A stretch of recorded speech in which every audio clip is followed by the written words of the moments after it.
Hello, welcome to my channel. My name is Iris. Here we talk about Stranger Things a lot, or Byler. So, anyways, with that being said, I was planning on talking about Collie slash 8 today because there's been some theories speculating, and I think a lot of them are really interesting, especially since I don't think she's as innocent as not even she seems. She doesn't seem innocent, but anyways, something else has come up. If you are at all involved in the Stranger Things fandom, if you're consuming Stranger Things videos, feed, whatever, Instagram, TikTok, Threads, and probably Reddit, you would know that there is currently something going on. Okay, that hair's pissing me off. Anyways, if you go onto, sorry, we're gonna have bad lighting for a second. If you go onto Instagram, this is what the comment section looks like. And then if you scroll down some more, it is the same thing over and over, or with paragraphs of outraged fans. It literally goes and goes and goes and goes. If I click on this hashtag, 100 plus posts with it. Okay, I'm re-downloading Twitter so I can pop up some discussion on there.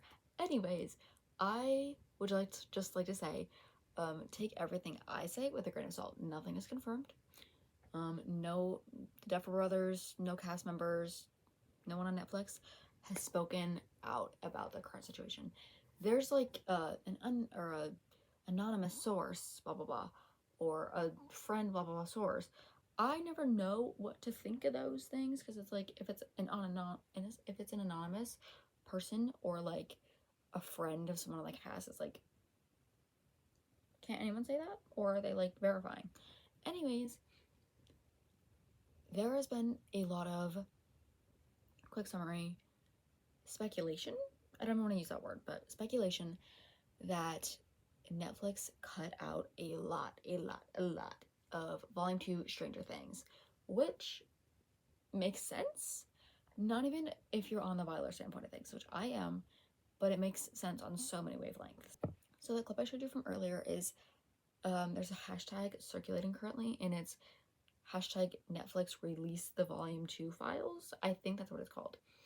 And this is basically about, people think that there is files that Netflix have of the rest of Volume 2 that they've completely cut from Volume 2 itself.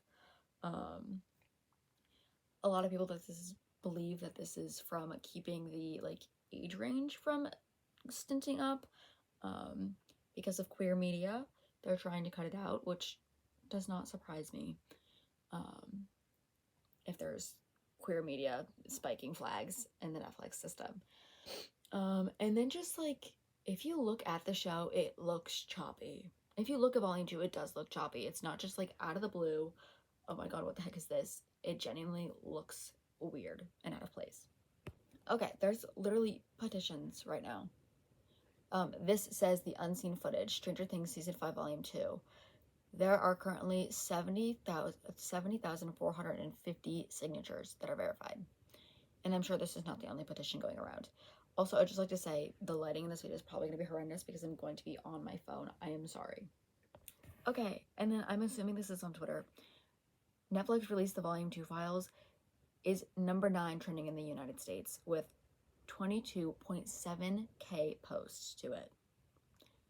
This is clearly an issue seen, I think, like that people even outside of the Byler circle are seeing.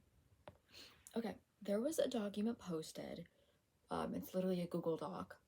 I will link it down in the description or in the comments if I can, so you can go look at it for yourself. I'm not going to read through every single thing.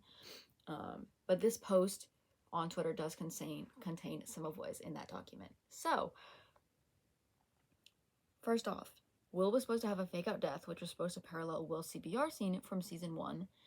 If you don't know what they're talking about, where they basically find a fake out Will body, and it's like it's really Will, like crashes out on 11 because they see his body pulled from Lover's Lake. That is what it would be paralleling. Hence the earlier instance in interviews that season 5 was similar to season 1. So this season has been like compared to season 1 and season 2 a lot, in case you're unaware, and in interviews especially. I'm not sure if you've noticed, we're not really paralleling so far in volume 2. Okay, next bit.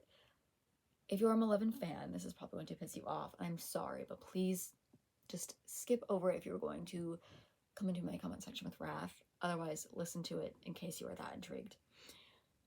Mike and Will scenes, including one where music plays a fundamental role, were cut. There was a lot of speculation that a lot of the music would hint towards Byler this season. Heroes. I'm almost wondering if we're not going to hear Heroes now, because that was confirmed to be on the soundtrack. Like, it was confirmed. It was put in the Stranger Things playlist on Spotify. So I'm wondering if we're not going to see that now. Makes me wonder. A song mentioned to be in a scene was Just Like Heaven by The Cure. In case you are unaware, it is The Cure, I think. Yeah, it's The Cure, isn't it? That Will is obsessed with. Am I right? I think I might be right. I don't know. I'll get back to you on that. Mike and Will were supposed to have a one-on-one scene in the basement, referenced on the WSQK radio multiple times.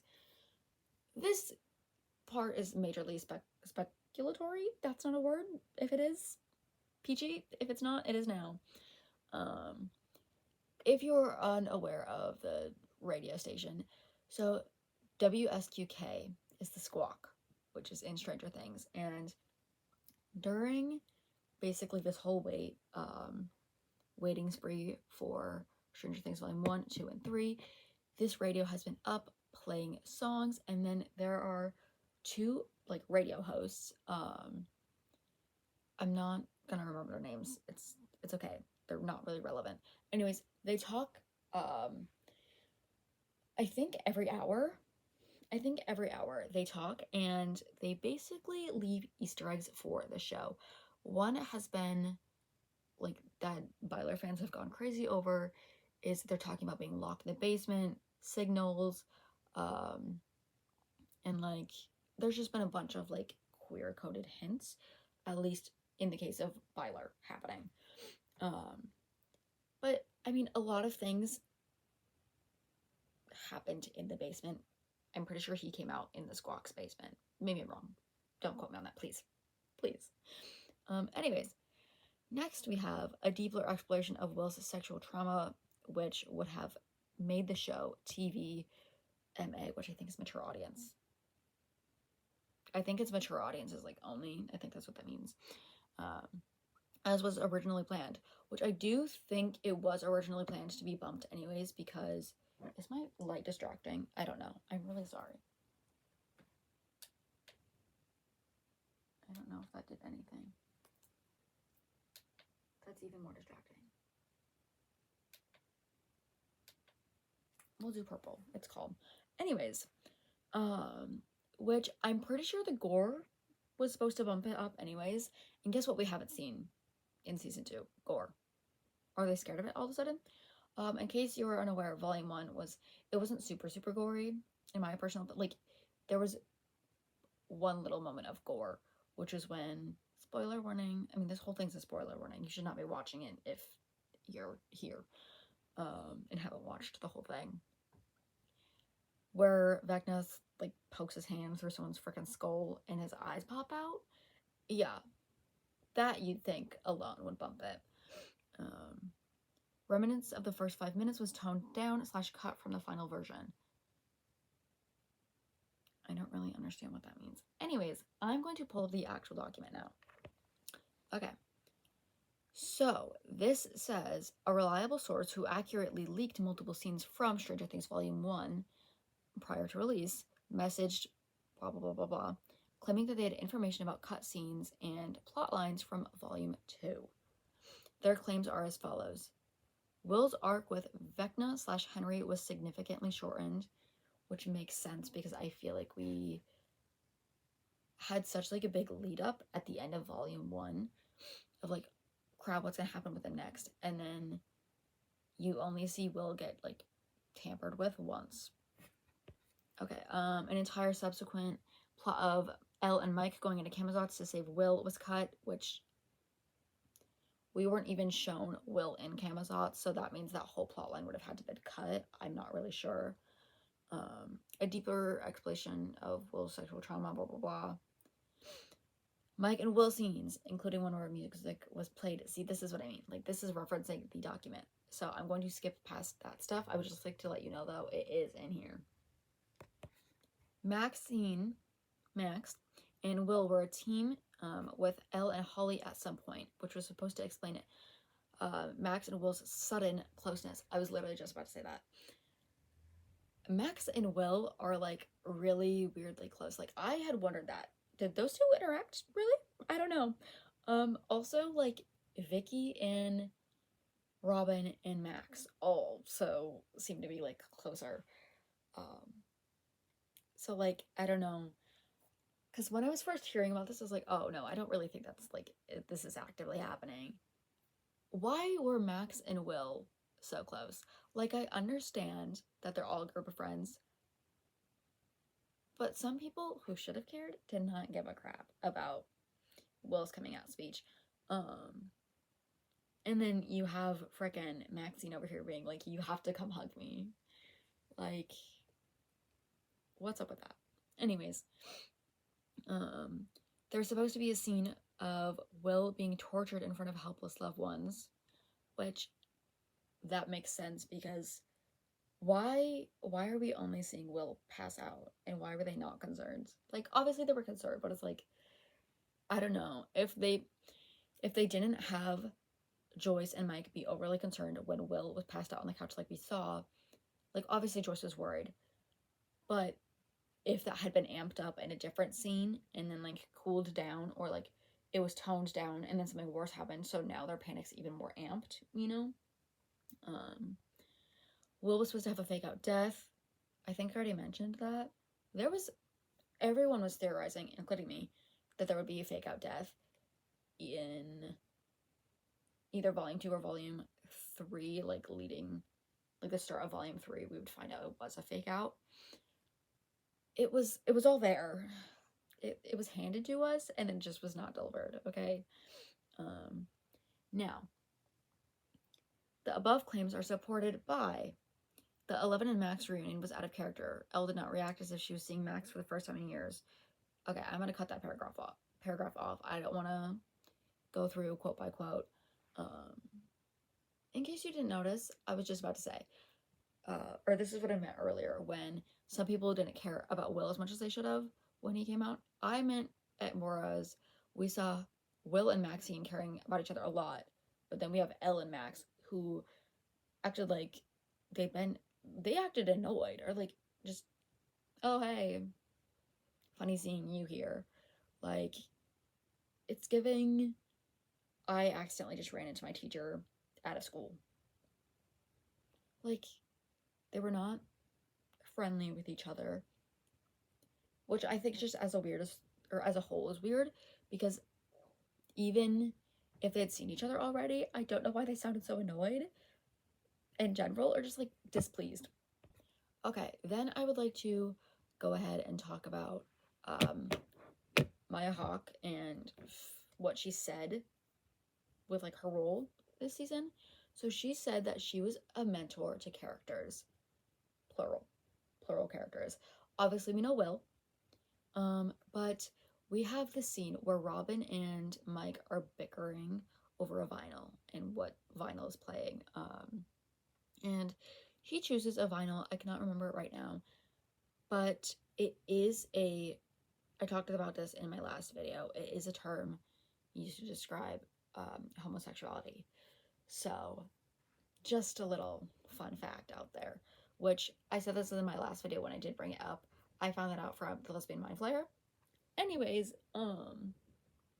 we see the bickering, so there's some speculation that like there was everyone thought there would possibly be a jealousy arc between like Robin and Will, since they got so close. Also, I'd just like to say, we did not see Robin and Will very close, except for when he was coming out this volume either. Okay, like I said, this is all speculation. I don't want this to be a really long video. I don't want it to be just me reading off of documents. Please go look at them for yourselves if you think this is something that you actually believe in. Looking at it from the aspect, if you are a Byler fan, please don't just look at it from the Byler lens, because I was at first and I was like, I'm not really seeing it, just because I don't want Levins and others to just be like, oh my gosh, of course you're saying Byler stuff was cut, you're just sad you didn't get it. So please try and get out of that lens for a moment, even though you can still see it from that lens and perspective, and just look back at how awkward scenes were with certain characters who should not have been awkward, how choppy some clips were, and just the storylines we should have gotten and we did not. Because I truly believe that for next episode to be the finale, in the last episode of this whole series, we should have gotten more Henry / Vecna interactions with Will prior. They should not be having Will getting abducted or fake out death in the same episode as they're resolving all of this issue, you know? There's no build up to it. It's just all happening in one episode and then being solved in one episode, and that doesn't make any sense. So please look at it from that view, because yeah, I was trying to think like when that pointed out, like, why were Will and Max so close? Like, I know they don't have a problem with each other, but weird. And then, like I just pointed out, we've seen almost nothing from Henry and Will. Like, we saw Will get put into, like, the 2B thingy in Dimension X. Or, like, upside down. His looked more upside down than Dimension X. And then we see him get pulled out. And that's kind of all we see. And it almost seemed a little bit too easy. I was expecting it to be difficult, or for more characters to be panic. Sorry. But there's not a lot of panic going around. There's a lot of stuff with Kali even. I know I said at the beginning of this video, I do not personally trust Kali, but like, I feel like we even haven't gotten enough of her personality. She's just kind of rude right now, or like brutally honest and annoying to us, and like untrustworthy. So take everything I say with a grain of salt. This video was very, very rambles and just out of the blue. Again, I was not planning this. I didn't really look into anything until I was actively like getting ready to set this up and start recording. So, short video, doesn't really make any sense. I would love to actually hear your thoughts though in the comments, because I'm better at forming what I'm attempting to say in words. So please go take a look down in the comments so I can actually maybe form a solid opinion or paragraph to put out, and I will pin it. With that being said though, thank you for watching, and I'm sorry this is so rushed like every other video I've put out. But yeah. Oh, frick. Let's pause. Thank you for 200 subscribers. That is like horrifyingly weird and amazing all at once. I don't know. But thank you. Thank you for listening to my Byler rambles, my Stranger Things rambles. And I don't really know what I'm going to do when the show ends, but yeah. Anyways, with that being said, officially goodbye. Anyways, think the shitty quality returns for a little. I have to pop in real quick. Thank you, Twitter. Thank you, Twitter. Variety, what's this? I'm gonna read it. I know you can't. I'm gonna read it. Matt Duffer on the Stranger Things series finale. Quoting. I don't know how like you phrase starting a quote. Anyways, we finished last week, or it was yanked away from us last week. I mean, we would be working on it for another year if we could. It feels very odd, but on the other hand, we've been working on it for 3 years and it felt right. The right time to let it go. And we're excited, and we're just excited for the people to finally see it. End quote. Why is it being yanked? Like, I understand what he means, but Matt. Okay, I would just like to also say, this is happening because of censorship. Like, this is Netflix. If this is a real thing. This is Netflix censoring to limit queer empowerment, gore, any plot lines that they're realistically trying to set up that could be fragile to some people. They're censoring the frick out of it if this is true. These comments are angry. Like, I don't know.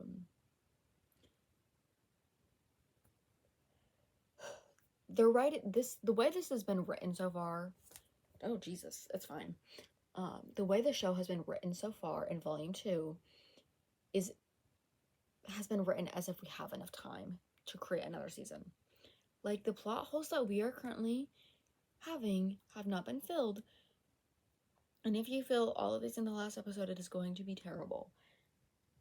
And if Netflix dictated what could be cut and what could not be cut, then it is very, very plausible that the finale itself might not even be worthy of understanding, because we're going to have all these holes and no one's going to understand what's going on. Now, if this is just the Duffers' bad writing, I'm shocked and I'm disappointed, because look at volume 1. I loved it. Look at the past 4 freaking seasons. We know they can write. We know Sean Levy can direct. We are just simply not being handed good quality media at this current point in time. Whether it is Netflix, they should be held accountable. And whether it's just the writing and the Duffers, then they have a lot of outraged fans to try and calm down, because we were handed something that was not valued well, or taken well. It was taken on a very low note, which I think is very off for them. Anyways, I'm officially gone now. Thank you for watching. Goodbye.